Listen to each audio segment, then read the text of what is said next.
Mes visi įpratę valtį matuoti viršutinę dalį. Vat kiek yra plačiausioje vietoje nuo vieno borto iki kito borto. Tai tarkim, brėma yra 1,90 m, bet mes pagalvokime, koks yra plotis apačioj. Joks gamintojas nedeklaruoja šito atstumo. Taigi yra po ranka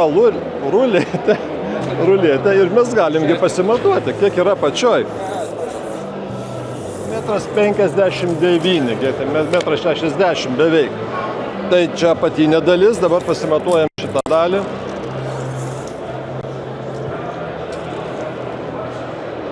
Čia yra 1,90 m. Kai kitą kartą mes galvojam apie valtis, kokio jos pločio, stabilumą ir turim tik tai vieną parametrą, viršutinį dalį plotį, tai mes tikriausiai gaunam dar ne visus atsakymus, kokia jinai yra stabili. Taigi sveiki, bičiuliai žvejai, dalyvaujamės Rygos laivų parodoj, kaip ir kiekvienais metais. Šiemet atsivežėm 3 valteles, viena iš jų yra Brėma 450. Mes ją išsipakavome prieš pat parodą, nusiėmėm tas pleveles visas ir pamatėm, kokia yra naujausia versija iš gamyklos. Pagrindinis akcentas pas mus yra naujoji konsolė ir valtelė gerai pagražėjo, taip sakykim, dizainas ne paskutiniai vietoj. Galime mes tą valtį užsakinėti ir seno dizaino konsolę su naujo dizaino konsolė, kaina nesiskiria. Tai kai kurie žmonės renkasi pagal savo poreikius. Senesnio dizaino konsolė yra siauresnė, labiau kompaktiška, šita yra šiek tiek platesnė. Bet šita vieta irgi yra patogi išnaudoti, pasistatyti echolotą. Čia mes galime sumontuoti ramo laikiklį ir įdėti ant jo echolotą, gal ir 15-tuką kokį. Jis čia išsineša į šoną, jį paskui transportavimo galima čia už stiklo paslėpti arba galima čia nasi tiesiog įsidėti. Pasižiūrim, kas gan naujo. Aš norėčiau jums parodyti dėžučių apšvietimas, vidinių dėžučių apšvietimas. Štai čia nais, ten yra švieselė, nežinau ar kamera paims šitą vaizdą ar nepaims. Šitas dėžutės turim su pašvietimu.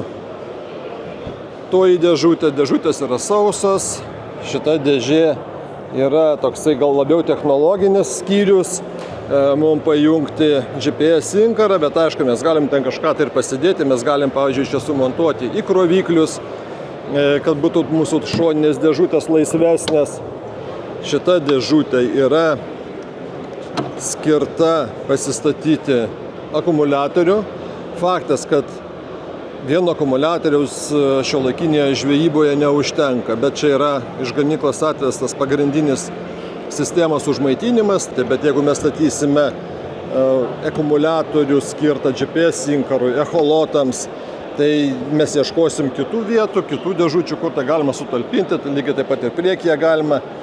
Visos dėžės turi kanalus, yra sujungtos. Jos, jeigu mums reikia daryti elektros instaliaciją, mums kažkaip nereikia sukti galvą, kažkur borto viršų kabinti, visur yra padaryti kanalai ir mes galime tarp visų dėžučių prasivesti elektros instaliaciją. Šitas modelis 450 yra su aeratoriumi įrengtu, su talpa gyvai žuviai laikyti. Štai šita dėžė ilgoji, jinai yra 2,50 m ilgio. Tai va, jeigu mums kažką reikia montuotis, o šita dalis yra ertmė, tokia anga į dėžę užėjti nėra didelė, tai mes galim šitą pertvarą ištraukti. Taip, ištraukiam šitą pertvarą, bet čia pas mus atsiranda galimybės atlikti kažkokius montažo darbus. Dažniausiai tai čia stovės kuro bakas, kitoj pusėje galbūt akumuliatorius. Meistrai, kai daro, tai jie pasižiūri, pabalansuoja svorio paskirstimą. Vis tiek kapitonas sėdi dešinėje pusėje, tai į kairę pusę stengiamasi sudėti daugiau svorio. Jeigu žvejys žvejoja vienas, kad ta valtelė būtų geriau subalansuota. Tai va, tai priminsiu, kad šitas modelis 450 sveria 315 kg. Skarda yra 3 mm. Šonai, dugnas, viskas padaryta iš 3 mm skardos. Variklio maksimalus galingumas 50 arklio galių. gamintojas, kuris į valtį nededa fanieros. Niekur, nei gabaliuko, jokio medžio čia nerasite, putų nėra. Yra tam tikros sferos, tokie užpildymai, kur pilna čia visur, kur yra tuščios ertmės, grindyse, šonuose. Yra tokiam specialiam sferom užpildyta, kurios, nežinau, ultravioleto neveikiama plasmasė, ten bus jinai amžinai ir neįgers drėgmės niekada.